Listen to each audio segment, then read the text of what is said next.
As a park ranger, my life has always revolved around the great outdoors.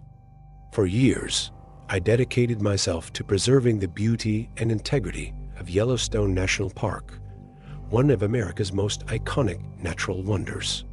From its bubbling geysers to its sprawling forests and diverse wildlife, Yellowstone is a place where the earth feels alive.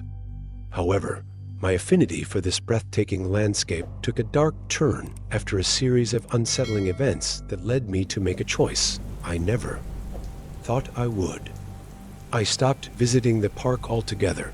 My journey as a ranger began with a passion for nature and a deep respect for the land. I remember my first day on the job, the crisp air filled with the scent of pine and the distant sound of rushing rivers. It was magical. I spent my days patrolling the park, educating visitors about the importance of conservation, and ensuring that the delicate balance of this ecosystem was preserved. I loved interacting with the visitors, sharing stories, and witnessing their awe as they experienced the wonders of nature. However, over time, I began to notice strange occurrences in the park. It started subtly missing park equipment, odd animal behaviors, and whispers among staff about a growing unease. Initially, I brushed it off as typical ranger gossip. After all, working in such a vast and wild environment often lent itself to tall tales and exaggerated stories. But soon, I could no longer ignore the patterns. One day, while patrolling the less traveled trails, I stumbled upon a section of the forest that seemed unusually quiet. The vibrant sounds of nature, the rustling leaves, the chirping of birds were replaced by an eerie silence. As I walked deeper into the woods, I couldn't shake the feeling that I was being watched. It was unsettling, like the forest itself was holding its breath. I dismissed the feeling as paranoia, yet it lingered in the back of my mind. As the weeks passed, more strange incidents began to surface. Reports of missing hikers started circulating among the rangers. At first, they were dismissed as minor incidents, typical of any national park. People wander off the beaten path, lose their bearings, and eventually find their way back. But as more hikers went missing, the atmosphere shifted. A palpable tension hung in the air, and the camaraderie among the rangers began to fray. Then came the night when everything changed. I was on duty for the evening shift, monitoring the park's campgrounds. The stars twinkled brightly overhead, and the moon cast an ethereal glow over the landscape. As I made my rounds, I noticed a small group of campers gathered around a fire, their faces illuminated by the flames. They were animatedly discussing something that piqued my curiosity. As I approached, I overheard snippets of their conversation. "We heard something strange last night," one camper said, his voice low and shaky. It sounded like a person, but it was off, like it was trying to mimic a human voice. I felt a chill run down my spine. I had heard stories of animals mimicking sounds in the wild, but this was different. The campers continued to share their experiences, recounting how they had heard strange calls echoing through the woods, sounds that didn't belong to any animal they recognized. Later that night, I returned to the ranger station, my mind racing. I couldn't shake the campers' stories. I had spent years in the park, and I had never encountered anything like this. The next morning, I decided to investigate further. I gathered reports from other rangers and compiled a list of the missing hikers, trying to find any common threads. What I discovered sent a shiver down my spine. Several of the missing hikers had reported seeing strange figures in the woods shortly before they disappeared. Eyewitness accounts described tall, shadowy figures moving swiftly between the trees, figures that seemed to vanish into thin air when approached. Some claimed these figures had unsettlingly human-like features, but their movements were unnatural, almost otherworldly. With each new report, my anxiety deepened. I began to feel a sense of dread whenever I ventured into the woods. It was as if the heart of Yellowstone was hiding something dark and sinister, something that had been lurking just beneath the surface. I confided in a few trusted colleagues, but their reactions varied. Some dismissed my concerns as paranoia, while others shared their own unsettling experiences, echoing the fears that had taken root in my mind. Then, one fateful afternoon, I received a call over the radio that would change everything. A family was reported missing in a remote area of the park, and search and rescue teams were dispatched immediately. I joined the effort, my heart pounding with both fear and determination. As we scoured the dense forest, I couldn't shake the feeling that something was watching us. Lurking just beyond the trees, hours turned into a tense silence as we searched, calling out the names of the missing family members. The woods seemed to swallow our voices, leaving an eerie stillness in their wake. Just as we were about to give up hope, we stumbled upon a campsite that looked as though it had been abandoned in a hurry. Tents were left standing, and personal belongings were scattered around, but there was no sign of the family. As I examined the site, I felt a chill creep up my spine. In the dirt, I noticed unusual markings, strange symbols etched into the ground, almost as if someone had drawn them in a hurry. They resembled ancient runes, but I couldn't decipher their meaning. What unsettled me more was the feeling of being watched, as if the very forest was alive, observing our every move. That night, as I returned to the ranger station, I made a decision that would alter the course of my life. I could no longer ignore the signs.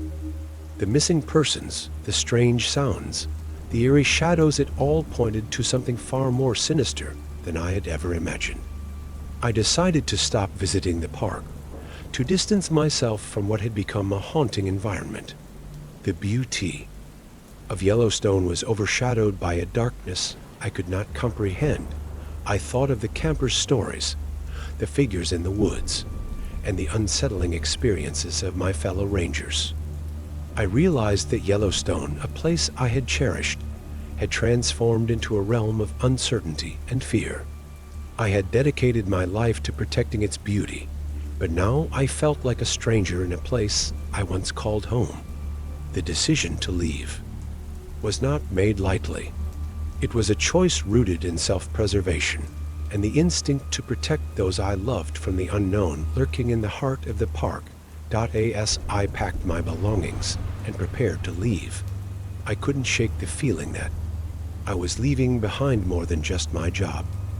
I was leaving a part of myself, a piece of my identity intertwined with the very essence of Yellowstone. The park had been a sanctuary, a place of wonder, but it had become a haunting reminder of the darkness that could exist even in the most beautiful of places. In the days that followed, I found solace in the quiet of my new life, away from the park's grasp. Yet, the memories of those eerie nights and the unsettling stories haunted me. I kept in touch with a few fellow rangers, hoping to hear that things had calmed down, that the missing hikers had been found, and that the park had returned to its peaceful existence. But deep down, I knew that some experiences can never be erased, and some places can never be revisited without the weight of their past. Yellowstone would forever hold a piece of my heart, but the shadows that had crept into its beauty made it impossible for me to return. I had stopped visiting, not just for my own safety, but out of respect for the mysteries that lay within its depths.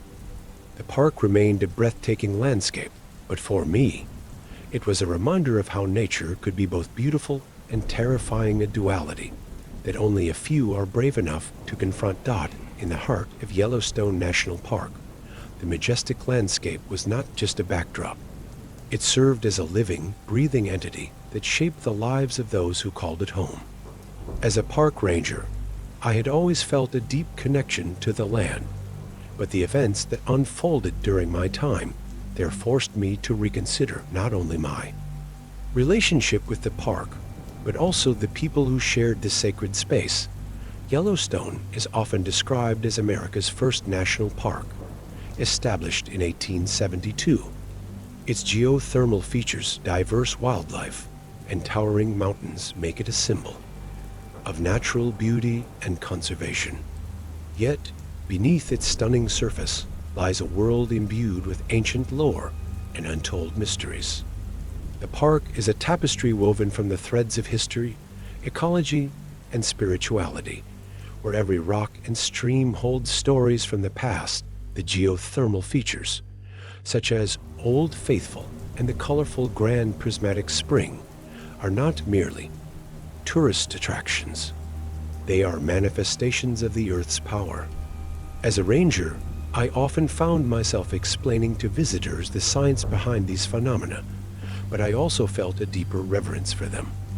These natural wonders are reminders of the forces that shaped our planet, a testament to the beauty and unpredictability of nature. Among the rangers, each person brought a unique background and perspective to the job. There was Javier, a seasoned ranger with decades of experience. He had grown up in the nearby town of West Yellowstone and had spent every summer exploring the park. His knowledge was encyclopedic, but it was his passion that truly resonated with others.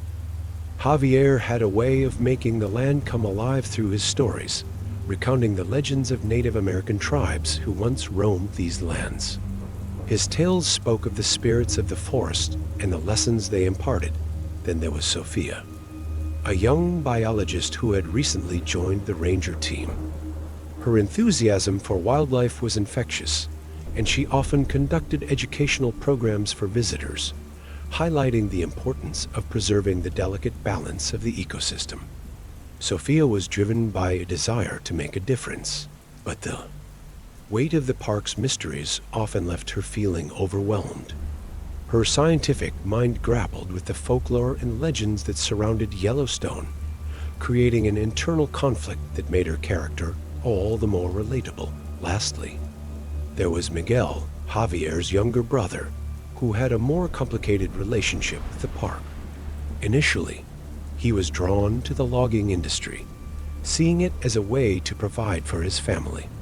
However, witnessing the changes in the park and the growing unease among the rangers pushed him to reevaluate his choices. Miguel's journey from conflict to collaboration illustrated the complexity of loyalty, family ties, and the struggle between economic survival and environmental stewardship. Beyond the rangers, the surrounding communities played a vital role in the park's narrative.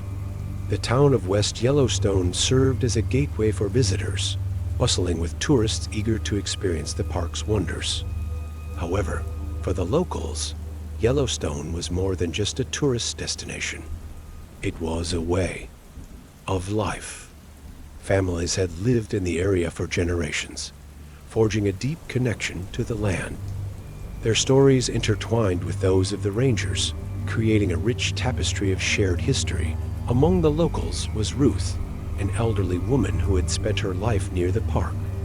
She often shared her stories of growing up in the shadow of the mountains, recounting how her father had taught her to respect the land and its creatures. Ruth's wisdom and understanding of the natural world provided a contrasting perspective to the scientific approach of the younger rangers.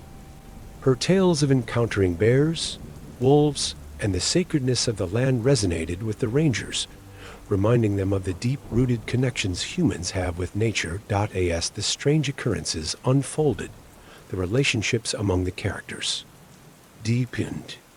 The shared experiences of fear and uncertainty became a catalyst for growth. Javier's protective instincts emerged as he took it upon himself to mentor Miguel, guiding him through the challenges of reconciling his past choices with the need for preservation. Their bond as brothers was tested, yet it grew stronger as they faced the unknown together. Sophia found herself increasingly drawn to the legends of the park, seeking to understand the stories that had haunted her colleagues. Her scientific training clashed with the folklore, leading her to question her beliefs about nature and the unseen forces at play. This internal conflict enriched her character, revealing the complexities of balancing science and spirituality in a world filled with mysteries. As the Rangers communicated their fears to one another, the camaraderie that had once defined their team began to fracture under the weight of uncertainty. Each Ranger grappled with their own fears, reflecting the larger struggle between humanity and the wilderness.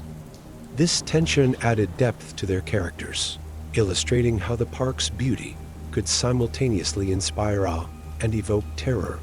The events in Yellowstone forced each character to confront their identity in relation to the land.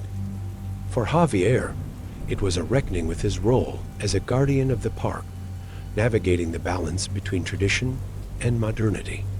For Sofia, it was an awakening to the complexities of nature, where science and folklore intersected.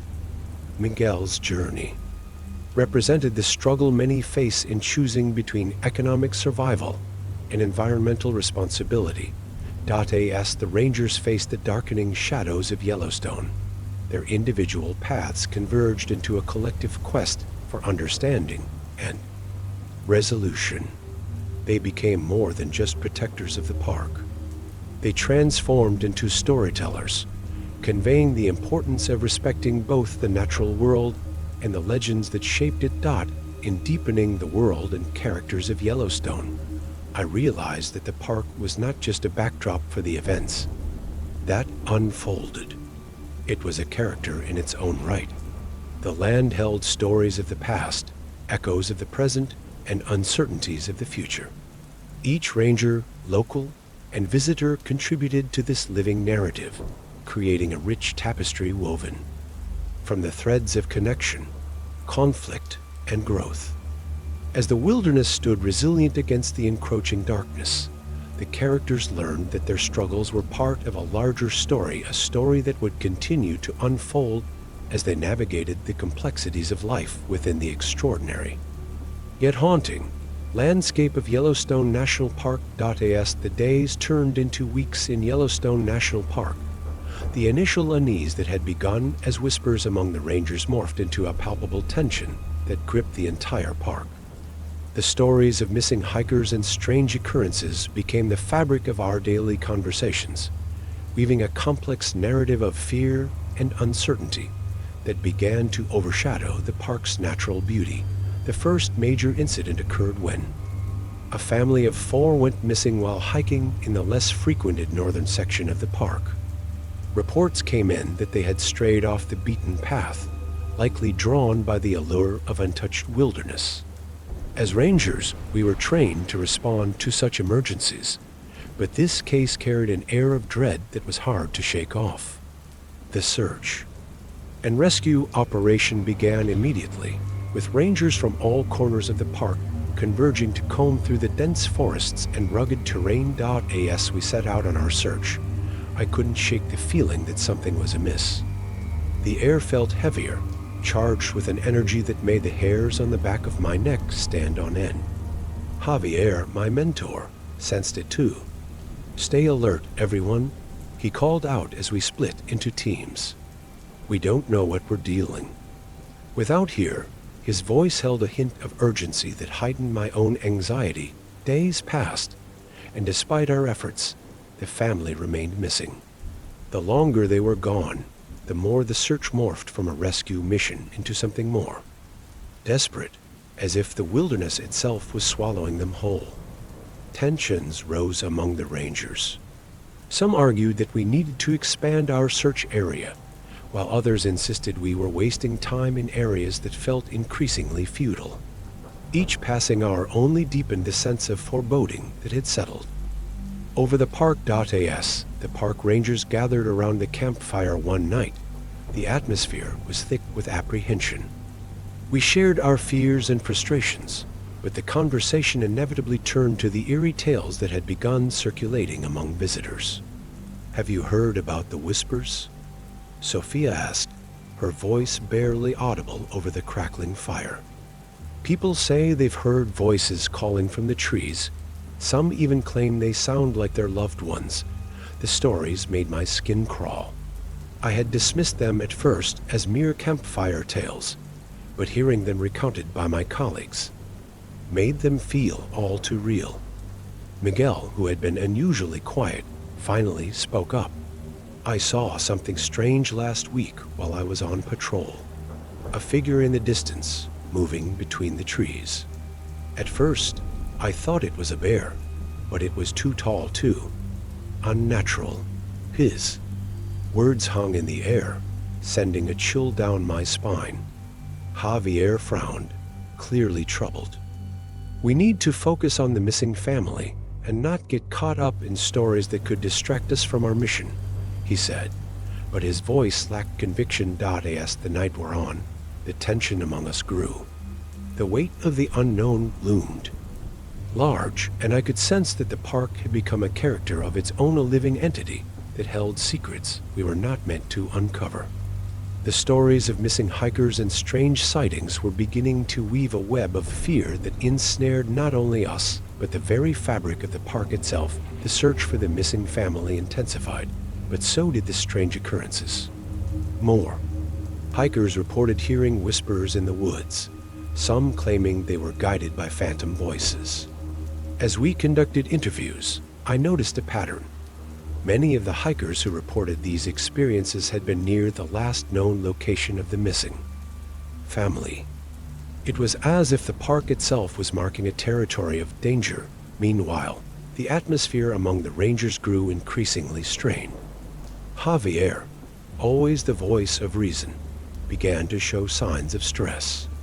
He was more irritable, and I could see the uncertainty clouding his usually confident demeanor. "We need to get to the bottom of this," he said one morning, his eyes dark with worry. "If there's something in these woods, we have to confront it." As we delved deeper into our search, we unearthed unsettling discoveries. In one area, we found remnants of campfires that were not reported by any hikers. The ashes were still warm, indicating recent activity. It raised questions. Were we alone in these woods? Were there others who had perhaps seen something we had missed? Sophia, ever the scientist, began to document these findings, trying to piece together a logical explanation. "Maybe we're dealing with some kind of human activity, illegal poachers or campers who've gone off-grid," she suggested, but even she seemed to doubt her own conclusions. The rational explanations felt increasingly flimsy against the backdrop of our growing fears. The climax of the conflict came during a particularly tense evening shift when we received word that another hiker had gone missing, this time a young woman who had been camping alone. The news sent shockwaves through our team. We quickly assembled a search party, but this time the mood was different. There was an undercurrent of fear that we could no longer ignore. As we hiked deep into the woods, the shadows lengthened and the air grew heavier. It felt as though the forest was closing in around us, suffocating our resolve. I could hear the whispers again, echoing through the trees, a blend of the wind and something else, something that felt distinctly human. Suddenly, a piercing scream shattered the silence.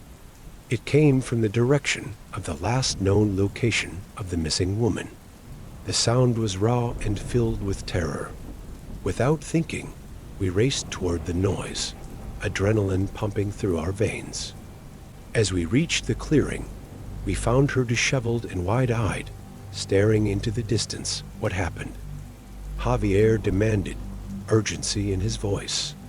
But the woman could only point, trembling. "I saw them. The figures in the trees," she stammered. "They were watching me." Before we could ask more questions, a low growl echoed through the clearing, a sound that didn't belong to any animal I knew. It reverberated through the air, sending a chill down my spine. The trees seemed to close in around us, as if the forest itself was coming alive. In that moment, the conflict reached its breaking point. We were no longer just rangers searching for missing individuals. We were a group of terrified individuals, confronting something far more sinister than we had ever anticipated. The park, a place once filled with wonder, had transformed into a dark and foreboding entity, and we were left to grapple with the reality that we were not alone. As the search for the missing woman unfolded, the dynamics among the Rangers shifted dramatically. The fear that had initially united us began to fracture our bonds. Accusations flew as tensions bubbled over. Some Rangers insisted on sticking together, while others argued for splitting into smaller groups to cover more ground. Javier struggled to maintain order, his leadership tested in ways he had never anticipated. Miguel, feeling the weight of his previous choices, urged caution. "We need to respect the land and what it's trying to tell us," he insisted. But his words were met with skepticism. The urgency of the situation overshadowed the wisdom of slowing down and listening. Sofia, caught between science and superstition, proposed a different approach. What if we tried to communicate with whatever is out there?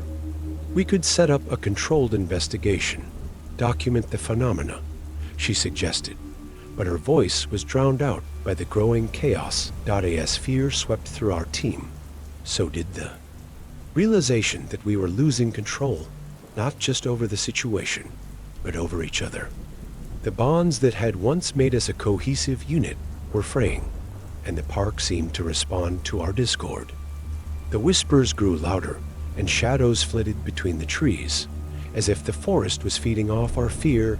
The development of the conflict in Yellowstone was not merely a series of mysterious events. It was a reflection of our struggles as individuals.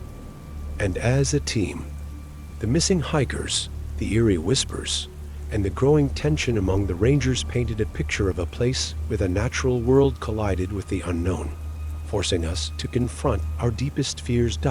In the heart of this conflict lay a series of truths that would ultimately challenge our understanding of the wilderness. As we stood on the brink of confrontation, it became clear that the true essence of Yellowstone was not just its breathtaking beauty, but also its capacity for darkness, a reminder that nature, in all its splendor, can also harbor secrets that threaten to consume those who dare to tread too deeply. Within the overarching narrative of Yellowstone National Park, several subplots and complexities intertwine, enriching the story and deepening the characters' connections to both the land and each other. These layers of narrative not only enhance the primary conflict surrounding the mysterious occurrences, but also explore themes of identity, loyalty, and the struggle for understanding in a world filled with uncertainties. One of the most compelling subplots revolves around Miguel, Javier's younger brother, who finds himself torn between two worlds: his family's legacy in the logging industry and his newfound commitment to conservation. Initially, Miguel is portrayed as a character struggling with his past choices. He had worked in logging, believing it was the only way to support his family. This subplot introduces the complexities of economic necessity versus environmental responsibility. As the mysterious events unfold, Miguel's internal conflict intensifies. He begins to question the ethics of his previous work and its impact on the park. The disappearance of the hikers serves as a catalyst for his transformation. He experiences guilt for having contributed to the degradation of the land, and this guilt motivates him to align himself more closely with the Rangers. Miguel's journey from a conflicted worker to a passionate advocate for conservation highlights the theme of redemption and the possibility of change. His relationship with Javier also deepens throughout this subplot. Javier acts as a mentor, guiding Miguel toward a more sustainable path. Their conversations become a microcosm of the larger struggle between industry and environmentalism, showcasing how personal choices can reflect broader societal issues. Miguel's development adds emotional depth to the narrative, illustrating how the characters' interactions with the land shape their identities and values. Sofia's subplot further complicates the narrative as she grapples with the intersection of science and folklore. As a young biologist, she prides herself on her scientific approach to understanding the natural world. However, the strange occurrences in the park challenge her rational beliefs. The whispers and sightings of shadowy figures force her to confront the limits of her understanding. Sophia's internal struggle is amplified by her desire to connect with the park's history and the stories told by the locals, particularly Ruth, the elderly woman who embodies the old ways. Ruth's tales of the spirits that inhabit the land resonate with Sophia, who begins to see the value in integrating these narratives into her scientific framework. This subplot explores the tension between empirical evidence and cultural wisdom, a central theme in many environmental discussions. As Sophia delves deeper into the park's legends, she finds herself becoming a bridge between the rangers and the local community. Her efforts to document both scientific data and folklore demonstrate her commitment to understanding the multifaceted nature of the park. This subplot culminates in a pivotal moment when Sophia proposes a community meeting to discuss the strange occurrences. Emphasizing the importance of collaboration and shared knowledge, the subplot involving the local community adds another layer of complexity to the narrative. The residents of West Yellowstone have a rich history intertwined with the park, and their stories often reflect a deep reverence for the land. As fear spreads among the tourists, the locals begin to feel the impact. They are caught in a precarious position, balancing their livelihoods with the need to protect the park they love. One character who embodies this struggle is Ruth, the elderly woman whose wisdom and connection to the land serve as a grounding force. She becomes a mentor not only to Sophia, but also to other rangers, reminding them of the importance of listening to the land and its stories. Ruth's subplot emphasizes the theme of intergenerational knowledge, showcasing how the wisdom of the past can inform present actions. As the conflict escalates, Ruth organizes a community gathering to discuss the missing hikers and the unsettling stories circulating among visitors. This subplot reveals the complexities of community dynamics as differing opinions emerge about how to address the situation. Some locals advocate for increased ranger presence, while others argue for respecting the land's natural rhythms. The tension within the community mirrors the rangers' struggles, highlighting the interconnectedness of their fates. As the primary conflict intensifies, the relationships among the rangers become strained, adding another layer of complexity to the narrative. The fear of the unknown begins to fracture the camaraderie that once defined their team. Javier, who has always been the stabilizing force, finds himself increasingly isolated as the pressure mounts. His leadership is called into question, and he struggles to maintain morale amid rising tensions. Sophia, feeling the weight of her responsibilities, becomes frustrated with the lack of communication among the rangers. Her desire to bridge the gap between science and folklore leads to misunderstandings, creating rifts within the team. As she advocates for a more inclusive approach to understanding the park's mysteries, some rangers dismiss her ideas as naive, deepening the divide. Miguel, caught between his loyalty to his brother and his commitment to conservation, adds to the tension. His internal conflict spills over into his interactions with the team, leading to heated discussions about the best way to address the situation. The strain on relationships becomes a significant subplot, illustrating how fear can drive wedges between even the closest of allies. As the story unfolds, the various subplots converge, culminating in a climactic moment that forces all characters to confront their fears and beliefs.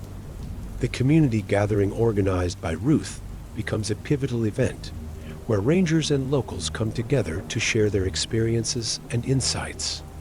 This moment of unity is a turning point, allowing characters to confront the complexities of their relationships and the shared responsibility they have toward the land. During this gathering, Sophia presents her findings, bridging the gap between science and folklore. Miguel speaks candidly about his past in the logging industry, expressing his desire to protect the park for future generations. Javier, recognizing the weight of his leadership, opens up about his own fears and doubts. This convergence of voices and experiences creates a powerful moment of catharsis, allowing characters to acknowledge their vulnerabilities and strengths.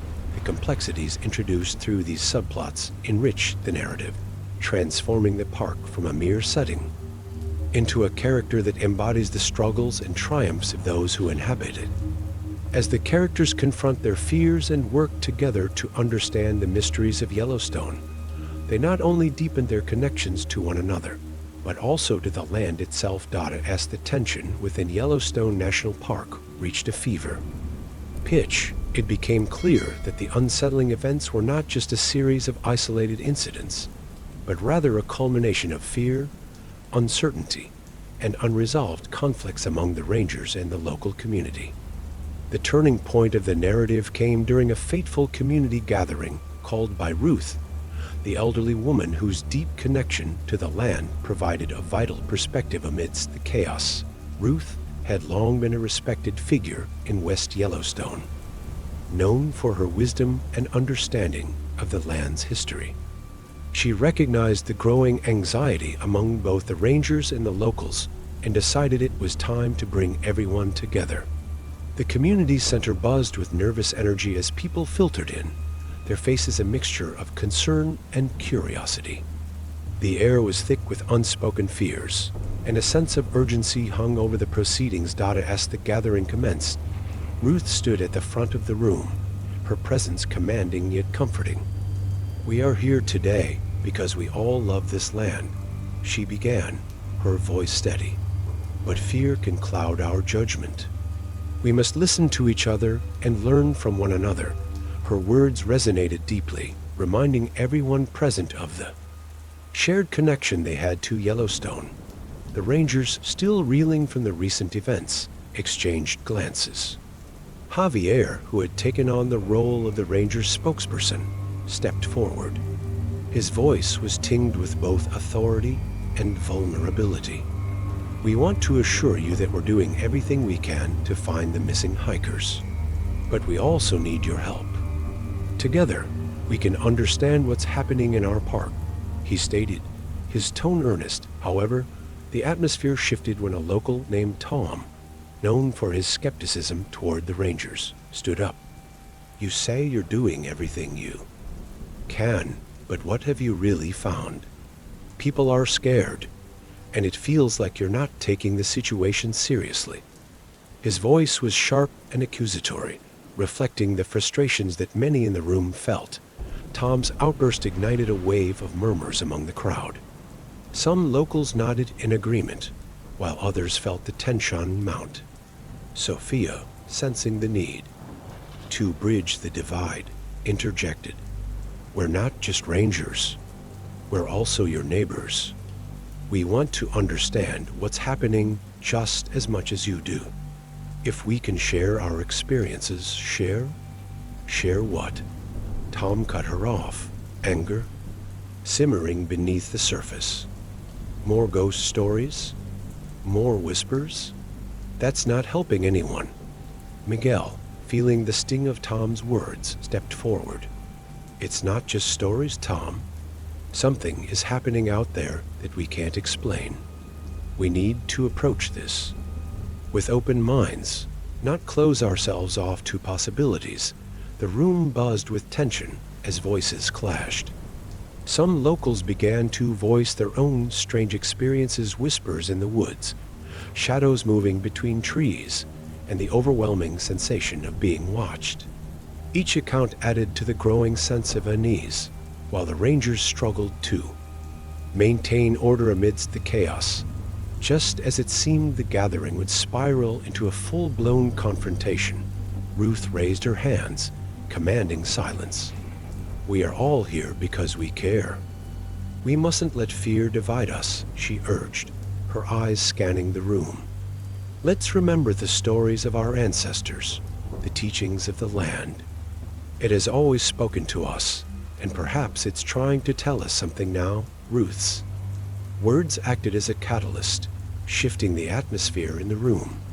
People began to reflect on their shared history, generations of families who had lived in harmony with the land, respecting its mysteries. The rangers, too, began to see the importance of integrating the community's experiences into their understanding of the park. Javier, feeling the weight of his responsibilities, spoke again. "We need to work together, not just as rangers and locals, but as a community that loves this land. Let's set up a series of walks in the park where we can explore these areas together, share our stories, and listen to the land."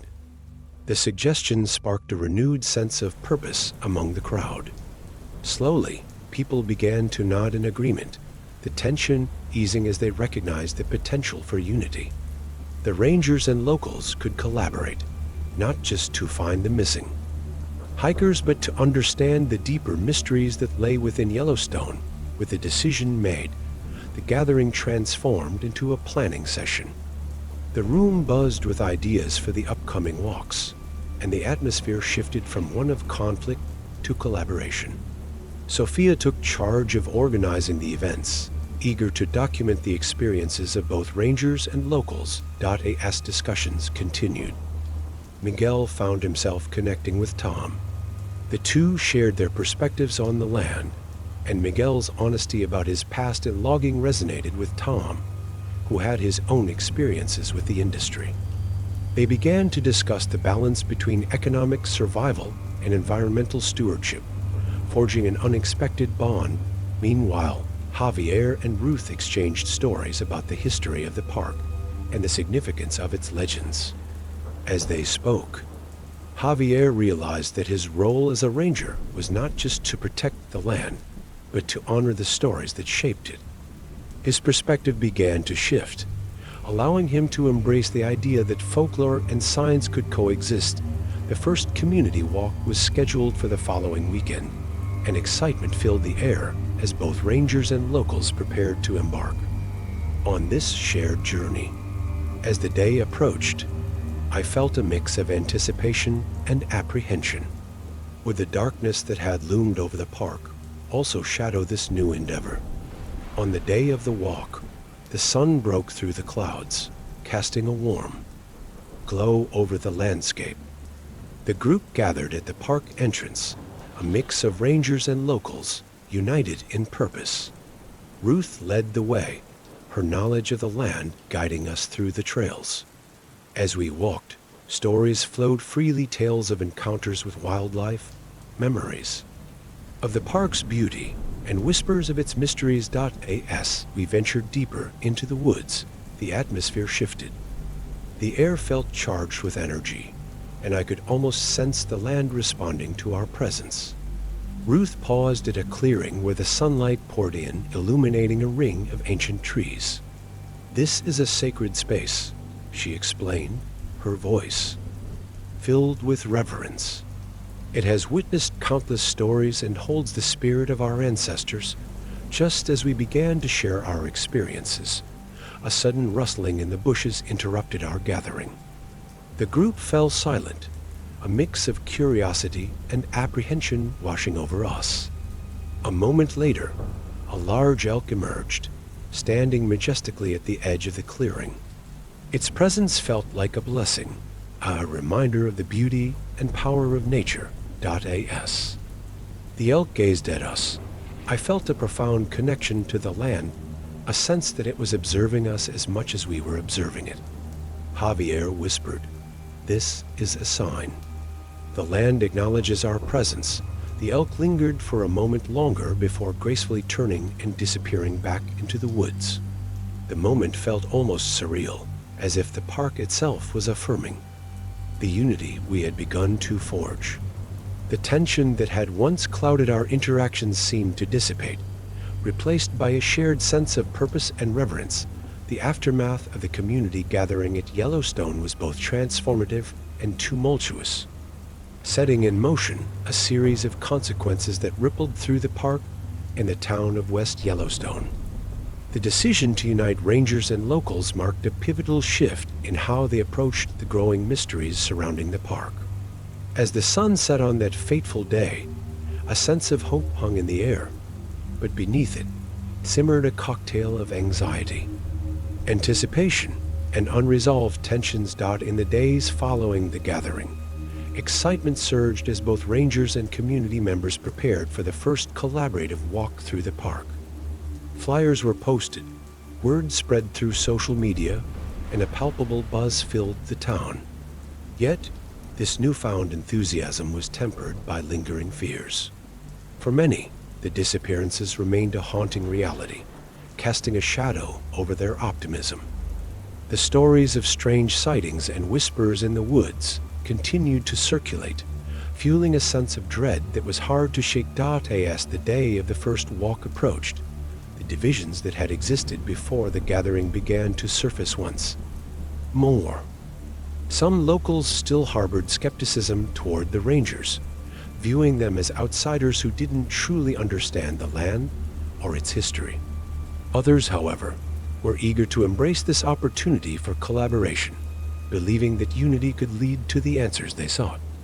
This dichotomy created an undercurrent of tension that threatened to undermine the progress made during the gathering on the day of the walk. The atmosphere was charged. Participants gathered at the park entrance, exchanging nervous glances and tentative greetings. The rangers, clad in their uniforms, stood alongside locals in everyday attire, a visual representation of the blending worlds. Javier, determined to lead by example, stepped forward to address the group. Today, we're not just rangers and residents. We're a community united by our love for this land, he proclaimed, his voice steady, yet infused with the weight of responsibility. Let's honor the stories of the past while working together to ensure a safe future for everyone. As the group set off into the woods, the initial awkwardness began to dissipate. Laughter and shared anecdotes filled the air, weaving a tapestry of connection as they walked deeper into the heart of the park. Sophia, excited to document the experience, asked participants to share their personal stories about the land. The stories flowed freely, each revealing a unique connection to Yellowstone.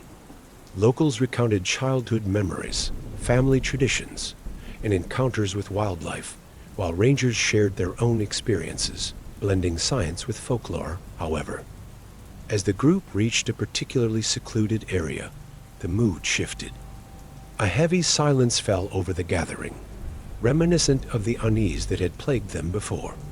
The shadows of the trees seemed to loom larger, and the air felt thick with anticipation. Just then, a distant rustle drew everyone's attention. The participants froze, their hearts racing as they collectively held their breath. Was it just the wind, or was something lurking just out of sight? When a deer emerged from the brush, the tension momentarily broke, laughter replacing fear. But the moment served as a stark reminder of the unpredictability of the wilderness. The group resumed their walk, yet an underlying anxiety persisted, revealing how deeply the recent events had affected everyone. Concerns about safety lingered, and though the camaraderie was building, the fear of the unknown was not easily shaken off. As the sun began to dip below the horizon, casting long shadows across the trail, the group arrived at a clearing that held significant meaning for the locals. Ruth led them to a sacred site, a grove of ancient trees that had witnessed generations of stories. "This place holds the spirit of our ancestors," she said, her voice filled with reverence. "It reminds us of the connection we share with the land." In this moment, the atmosphere shifted again. Participants began to share their fears and hopes, reflecting on the recent disappearances and the strange occurrences enveloping the park. Some expressed their concerns about the safety of their loved ones, while others voiced their frustrations about the perceived inadequacies of the rangers. The discussion became heated, with emotions flaring as individuals struggled to articulate their feelings. Amidst the rising tensions, Miguel stepped forward, recalling his own journey from the logging industry to becoming an advocate for conservation. "I understand the fear," he said, his voice steady. but we have a chance to change the narrative. We can work together to protect this land and ensure that it remains a safe haven for everyone." His words resonated, and a collective nod of agreement rippled through the crowd. This moment of solidarity sparked a renewed sense of purpose. Participants began brainstorming ideas for future walks, workshops, and educational programs that would foster community engagement and ensure that everyone felt heard and valued. The sense of unity that had begun to form at the community gathering began to solidify, transforming into actionable steps toward collaboration. However, the consequences of their newfound alliance were not universally embraced. As the Rangers worked closely with the locals, some skeptics remained resistant to change. Rumors began to circulate about the Rangers' true intentions, suggesting that they were merely looking for scapegoats for the park's problems. This division created a rift that threatened to undermine the progress made during the gathering. In the days that followed, the park became a focal point for both collaboration and conflict. While many embraced the opportunity to work together, others felt that the Rangers were encroaching on their territory. Tensions flared during subsequent walks, with some locals expressing frustration over the Rangers' approach to safety and conservation.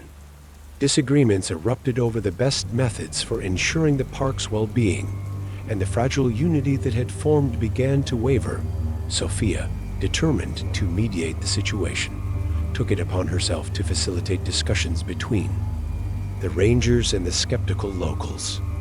She organized forums where residents could voice their concerns openly, allowing for a constructive exchange of ideas.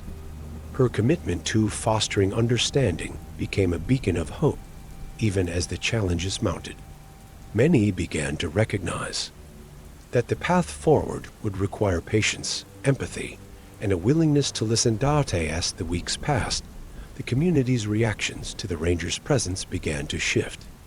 The initial resistance softened as more locals participated in the collaborative walks, witnessing firsthand the Rangers' dedication to preserving the park. The blending of perspectives, scientific and anecdotal, slowly started to build trust. The stories shared during these walks not only strengthened relationships, but also illuminated the complexities of the land they all cherished. Yet, the challenges were far from over. The mystery of the missing hikers still loomed large, and the fear that had sparked the initial conflict remained a lingering presence. As more strange occurrences continued to unfold, unexplained sounds in the night, fleeting shadows, and the occasional unsettling sighting, the need for unity became increasingly urgent. The consequences of their actions began to manifest in unexpected ways. Some locals reported feeling a growing connection to the park, embracing its mysteries rather than fearing them. Others, however, remained skeptical, wary of the unknown and hesitant to let go of their fears. The Rangers found themselves navigating a delicate balance, striving to respect the land while addressing the concerns of the community. As the seasons changed, so did the dynamics within Yellowstone. The Rangers and locals began to forge a new identity, one that embraced both the challenges and the beauty of their shared home. The park became a living testament to resilience, a space where stories intertwined and relationships blossomed.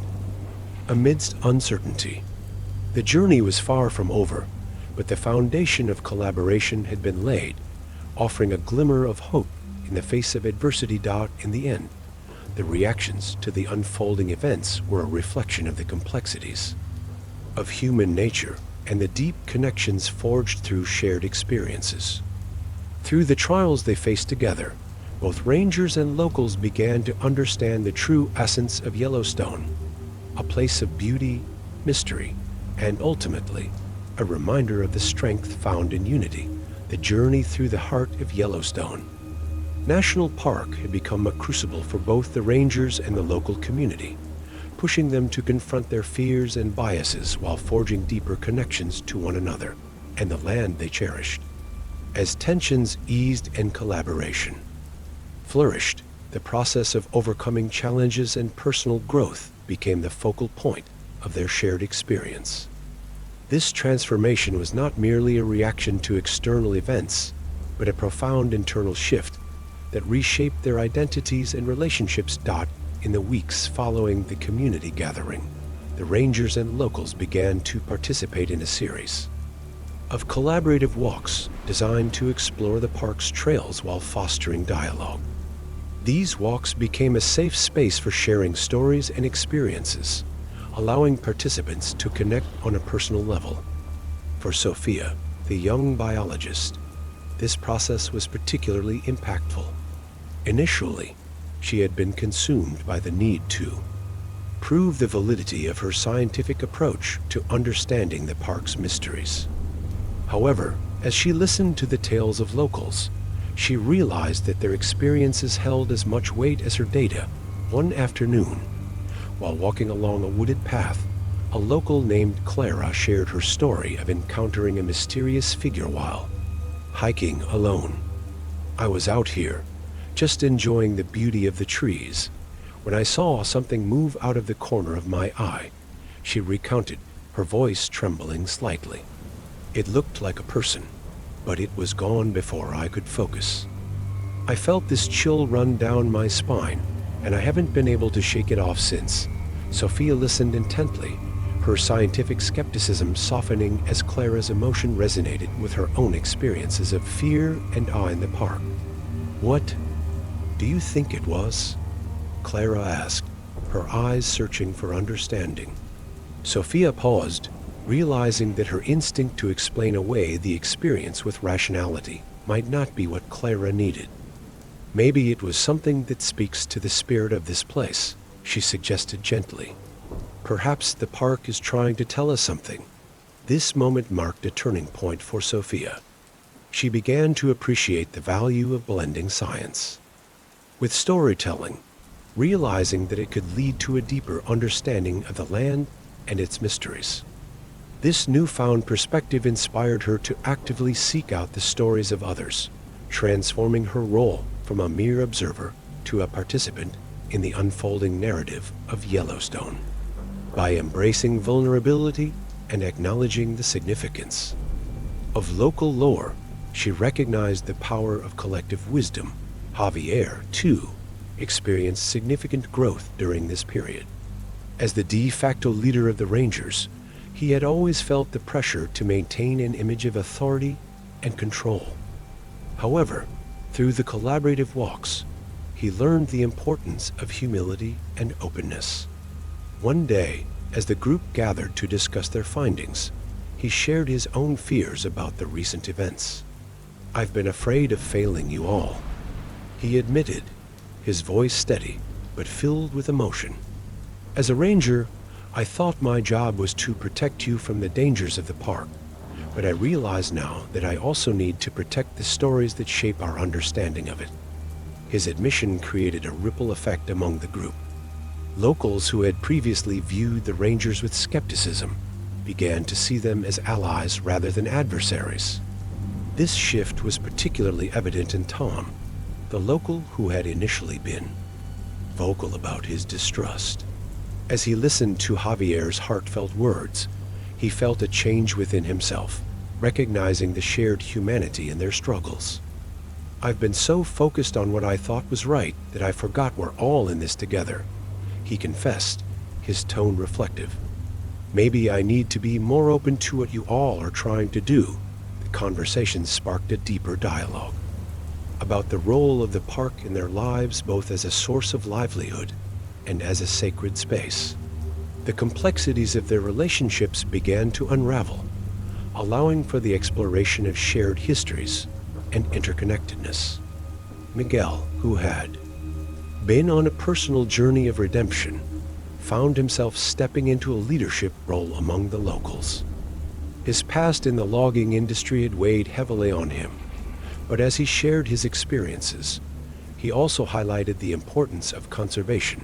During one of the walks, he spoke passionately about the need to balance economic activities with environmental stewardship. "We can't just take from the land. We must also give back," he urged. This park is not just a resource. It's our heritage. We need to protect it for future generations. His words resonated deeply with the locals, many of whom had faced similar dilemmas between making a living and preserving the land they loved. As the collaborative efforts continued, the rangers and locals devised a plan to create a community stewardship program. This initiative would empower residents to take an active role in preserving Yellowstone, fostering a sense of ownership and responsibility. They began organizing volunteer days for trail maintenance, wildlife monitoring, and educational workshops. The shared labor not only strengthened their bonds, but also deepened their commitment to the park's well-being. The program's launch was a moment of pride for everyone involved. Participants gathered at the park entrance, wearing matching T-shirts emblazoned with a logo representing their united efforts. Javier stood before the group, his heart swelling with gratitude. "Today marks a new beginning for us all," he declared. "Together, we're not just protecting this land, we're building a legacy for future generations." As they set off into the park, the atmosphere was electric with enthusiasm. The group worked side by side, sharing laughter and stories as they tended to the trails. Clara, who had previously shared her haunting experience, found healing in the act of caring for the land. "I never thought I could feel this connected to the park again," she said, her eyes shining with newfound purpose. "It's like I'm reclaiming my love for it." Throughout this process, the rangers and locals began to witness the transformative power of collaboration. The park, once a source of fear and division, became a symbol of unity and resilience. The whispers in the woods transformed from haunting specters into tales of mystery and wonder, enriching their understanding of the land's history. As the seasons changed, so did the dynamics within the community. The rangers and locals learned to value each other's perspectives, embracing the complexities of their shared experience. Trust grew as they navigated challenges together, and the fear that had once held them captive began to dissipate. The bond forged through their shared commitment to the land created a sense of belonging, reminding them that they were part of something larger than themselves. In the months that followed, the community stewardship program flourished, drawing in more participants from both the town and the surrounding areas. Together, they organized educational events to raise awareness about conservation efforts and the importance of preserving the park's delicate ecosystem. The program's success fostered a sense of pride among locals, who began to see themselves as stewards of the land rather than mere inhabitants. As the rangers and locals continued to collaborate, they discovered that their differences were not obstacles but rather opportunities for growth. The dialogues that had once been fraught with tension transformed into constructive conversations that celebrated their unique experiences. The park became a canvas for their collective stories, a testament to their resilience and determination. Through the process of overcoming challenges and embracing growth, the individuals within Yellowstone began to realize that their true strength lay in their unity. The journey had not been without its struggles, but each obstacle had served as a catalyst for transformation.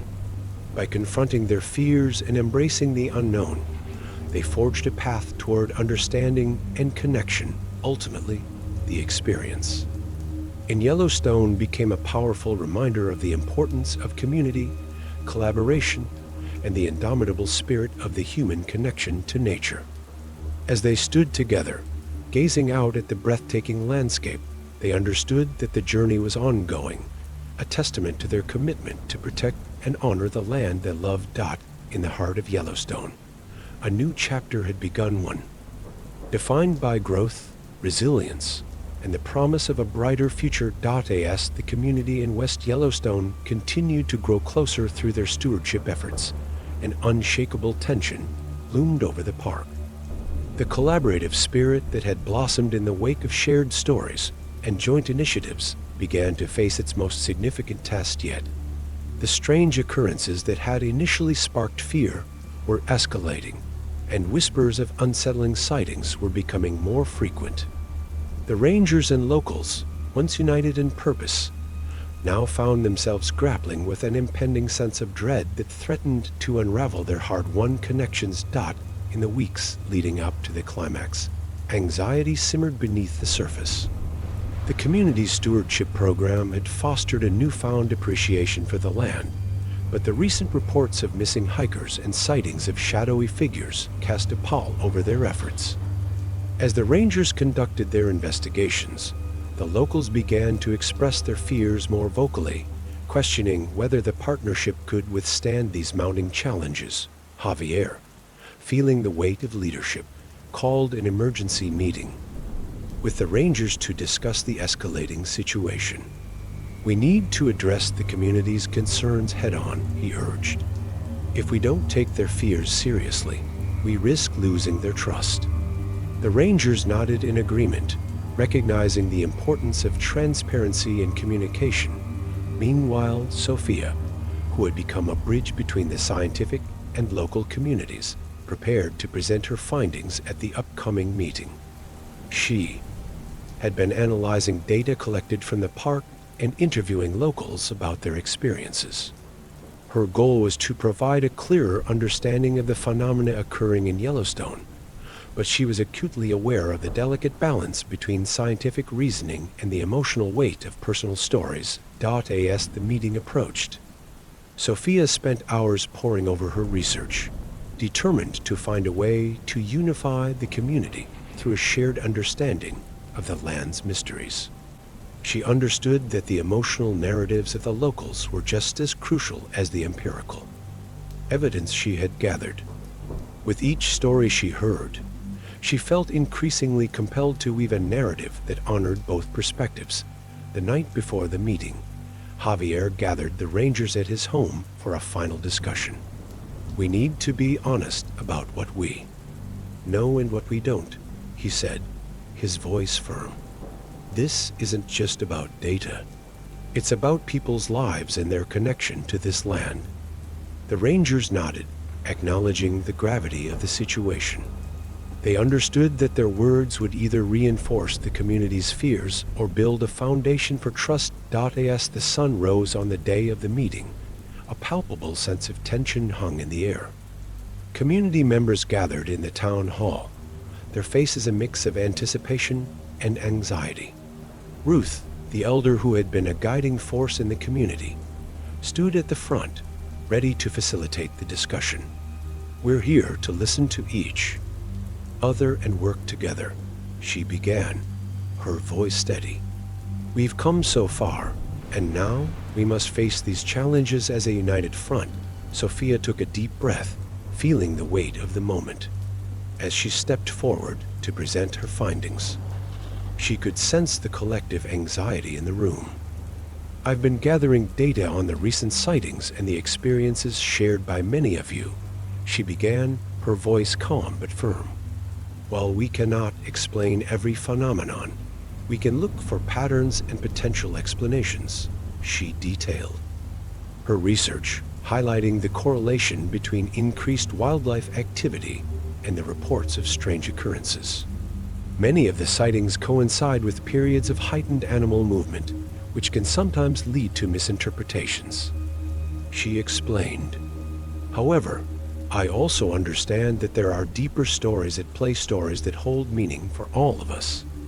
As she spoke, she could see the varied reactions in the audience. Some listened intently, while others remained skeptical, arms crossed and brows furrowed.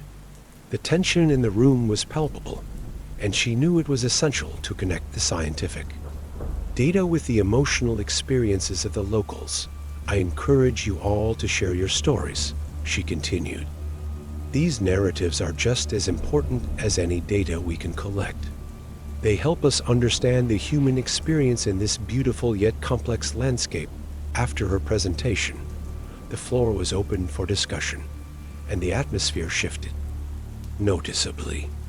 Locals began to voice their fears and experiences, and the rangers listened attentively. Clara, who had previously shared her unsettling encounter in the woods, spoke up again. "I appreciate the data, Sophia, but there's something more here. It feels like the park is alive, trying to communicate with us," she said, her voice trembling with emotion. "We need to listen." Javier recognized this moment as a turning point. "We're here to listen, and we value your experiences," he affirmed. "But we also need to address the practical aspects of safety. We'll increase ranger patrols and ensure that everyone feels secure while enjoying the park." The discussion continued, with locals sharing their stories and concerns. Miguel, having gained confidence as a community leader, spoke passionately about the need for understanding and collaboration. "We can't let fear drive us apart," he urged. "This park is our home, and we need to protect it together." His words resonated with the audience, reminding them of the shared commitment they had forged. As the meeting progressed, the collective sense of anxiety began to transform into something more constructive. The Rangers outlined plans for increased community engagement, including workshops on wildlife safety and understanding the natural rhythms of the park. The locals, in turn, committed to sharing their insights and experiences to help the Rangers better protect the land. However, even as the atmosphere shifted, the underlying tension remained. The threat of the unknown loomed larger than ever, and as night fell, the community's fears resurfaced. The fear of the missing hikers and the unexplained phenomena still weighed heavily on their minds.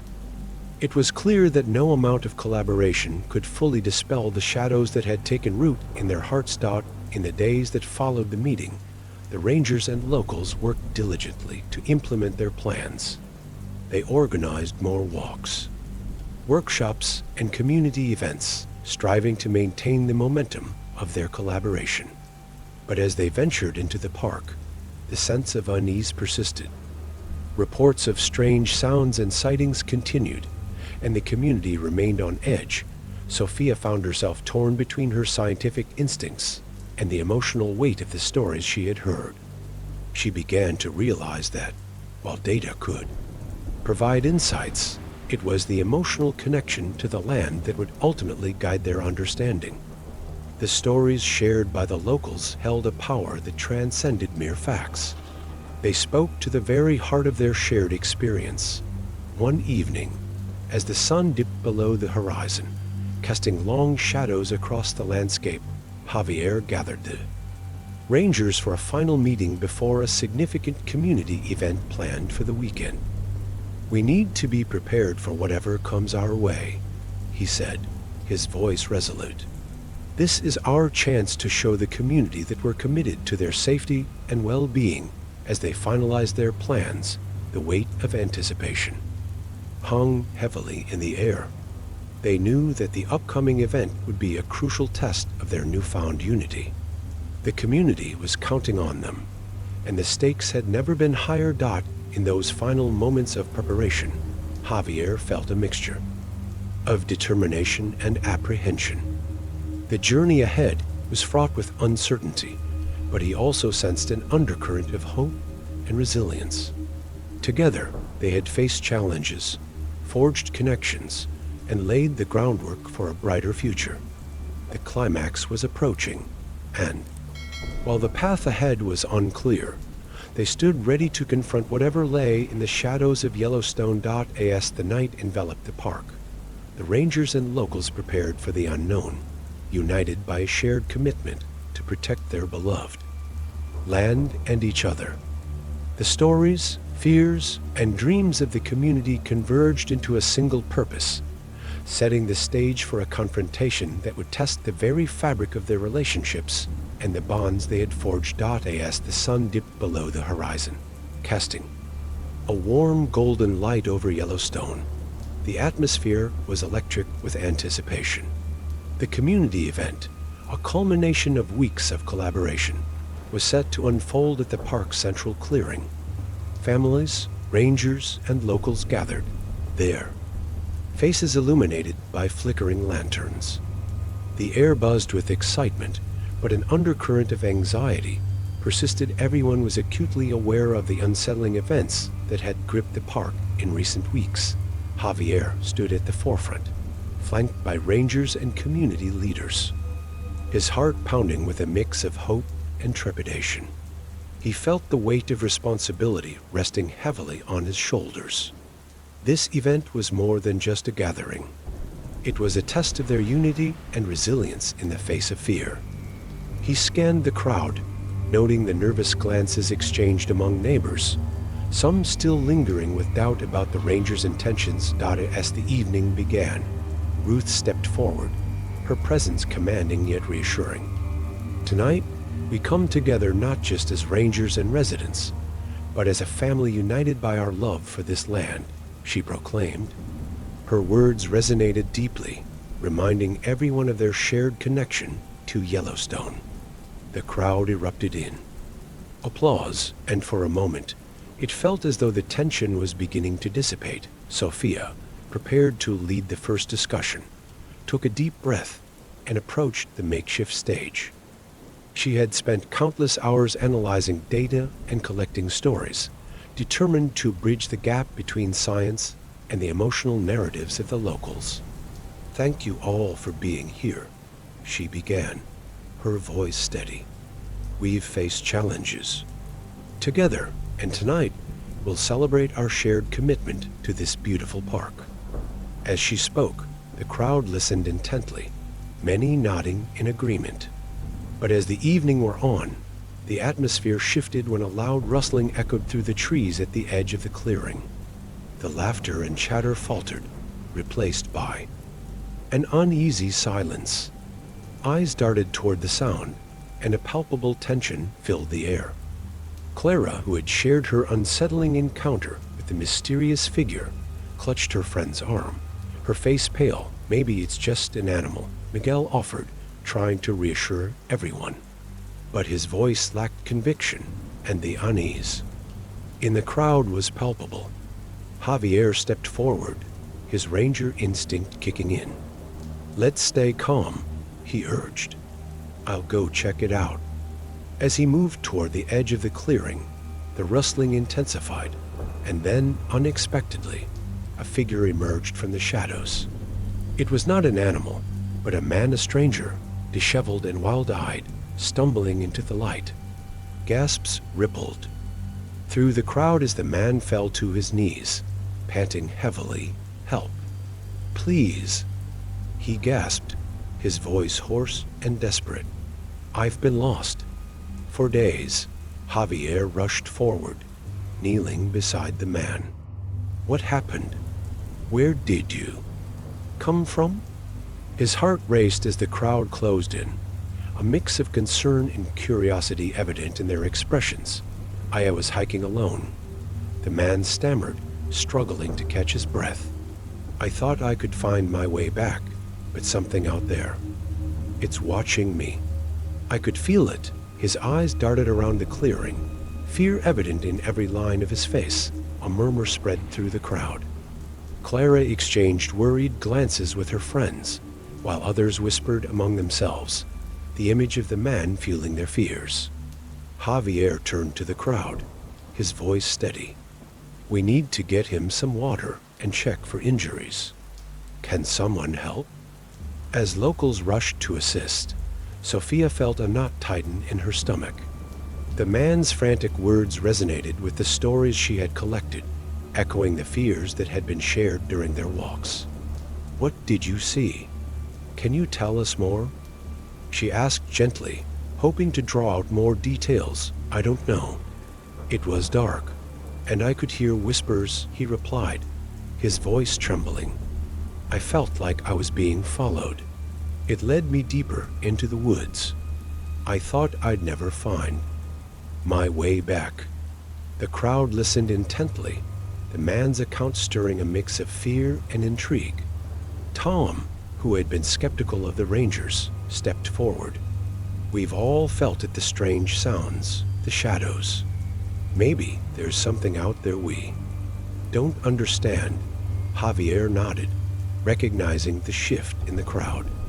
"We need to face this together. Let's not allow fear to tear us apart. We can investigate this as a community." His words resonated, igniting a flicker of determination among the attendees. As night fell, the atmosphere grew more charged. The lanterns flickered, casting eerie shadows that danced around the clearing. The tension was palpable as the group prepared to explore the area near where the man had stumbled into the gathering. Sophia felt a mixture of excitement and trepidation. This was a pivotal moment for them all, a chance to confront their fears and seek answers. "Stay close, everyone," Javier instructed, leading the group into the woods. The Rangers took the lead, followed by a mix of locals who had volunteered to join the search. Clara, Miguel, and Sophia formed a tight-knit group, their hearts racing as they ventured into the darkness. The woods felt alive, the rustling leaves whispering secrets as they moved deeper into the trees. Every snap of a twig sent shivers down their spines, and the once familiar trails now seemed foreign and foreboding. Clara clutched Miguel's arm, her fear palpable. "Do you think we'll find anything?" she asked, her voice barely above. A whisper, "I don't know," Miguel replied, his own apprehension mirroring hers. "But we have to try. We can't let fear control us." As they walked, the group began to hear the whispers, the same whispers the man had described. They floated through the trees, indistinct yet haunting. Some locals exchanged nervous glances, while others pressed forward, drawn by curiosity. Javier raised a hand for silence, his senses heightened. "Listen," he urged, his voice low. The group fell silent, straining to hear. The whispers grew louder, swirling around them like a gentle breeze, creating an otherworldly atmosphere. "Is anyone else hearing that?" Sophia asked, her heart racing.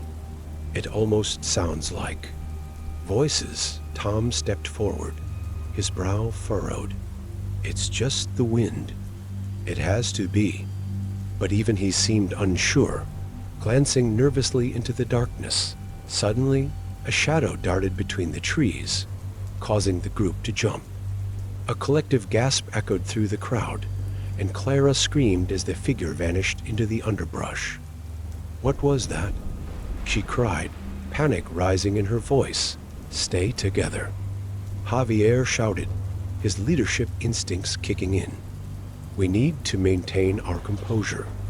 But even he felt the knot of fear tighten in his stomach. As they regrouped, the whispers intensified, growing louder and more insistent. The Rangers and locals exchanged anxious glances, their earlier resolve wavering in the face of the unknown. Javier knew they had to confront this fear head-on, but how? "Let's split into smaller groups," he suggested, trying to maintain a sense of control. "We can cover more ground and find out what's happening." Sophia felt a surge of determination. "I'll go with you," she said, stepping forward. "If we can document what we find, we can piece together what's going on together." They ventured deeper into the woods, the whispers enveloping them. As they moved, the sense of dread mixed with a thrill of discovery. What lay ahead was uncertain, but they were united in their quest for answers. As the night wore on, the group encountered more strange occurrences, flashes of movement in the shadows, unexplainable sounds, and the feeling of being watched. Each new experience deepened their resolve to understand the mysteries surrounding them, even as fear threatened to engulf them. Finally, after what felt like an eternity, they stumbled upon a clearing bathed in moonlight. In the center stood a circle of ancient stones, covered in moss and illuminated by the ethereal glow. The whispers faded, replaced by an eerie stillness that settled over the group. Javier stepped forward, mixed with caution. This must be a sacred site," he breathed, recognizing the significance of the stones. "We need to be respectful." As they stood in the clearing, the weight of the night settled upon them. The fears that had once driven them apart now united them in purpose. They were no longer just rangers and locals. They were guardians of the land, bound by their shared experiences and commitment to uncovering the truth. But even as they marveled at the beauty of the sight, an unsettling realization washed over them. The mysteries of Yellowstone were far deeper than they had imagined, and their journey was only just beginning. The climax had arrived, but the real challenge lay ahead, confronting the unknown forces that had haunted their community and threatened the very essence of the land they loved. As the moon glimmered overhead, illuminating their path, the group stood together, ready to face whatever awaited them.